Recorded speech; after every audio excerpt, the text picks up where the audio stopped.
শীতের পিঠা ও মজাদার সন্ধ্যা। বাংলার মাঠে শীত নেমেছে ধীরে ধীরে। শিশির ভেজা ধান ক্ষেতের বুক চিরে সকালের রোদ যখন হাসতে শুরু করে, তখনই গায়ের উঠোনে ধোঁয়া উঠতে থাকে নতুন চালের পিঠা বানানোর চুল্লি থেকে। ঘরের কোণে মা বসে আছেন, এক হাতে নারকেল কোরানো, অন্য হাতে লালচে গুড়। পিঠার নাম শুধু খাবার নয়, এটি আমাদের মাটির ভাষা, শীতের আগমনী সুর।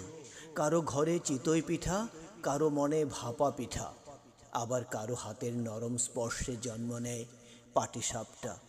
ধোয়া ওড়া কলা পাতার উপর যখন প্রথম পিঠা বসে, তখন মনে হয় কেউ যেন বাংলার ইতিহাসকে ধোয়ার নরম রেখায় লিখে দিয়েছে।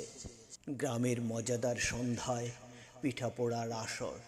মাঠ থেকে ফেরা ছেলেরা, গৃহস্থালী কাজ শেষে মেয়েরা সবাই গোল হয়ে বসে। মাঝখানে মাটির চুলায় জ্বলছে আগুন, আর ধোঁয়ার সাথে লেপ্টে আছে হাসি, গল্প আর গানের সুর। কেউ কেউ খেজুরের রস তুলে এনেছে মাটির ভাঁড়ে, কেউ বা হাত পাখা দিয়ে আগুন জ্বালিয়ে চুল্লিকে করে তুলেছে উষ্ণতার ছোট্ট সংসার। শীতের রাত একটু একটু করে লম্বা হচ্ছে, আর সেই লম্বা রাতের মাঝেই জন্ম নিচ্ছে স্মৃতি, যা বইয়ের পাতায় নয়, মানুষে মানুষে ছড়িয়ে থাকে। পিঠার মিষ্টি স্বাদের সঙ্গে মিশে আছে এক টুকরো ভালোবাসা, আর এক সমুদ্র জুড়ে শিকড়ের টান। বাংলার শীত মানেই শুধু ঠান্ডা নয়, এজন্য ধোঁয়া ওঠা পিঠার গন্ধে ভরা একটা মজাদার ঋতু। ধন্যবাদ।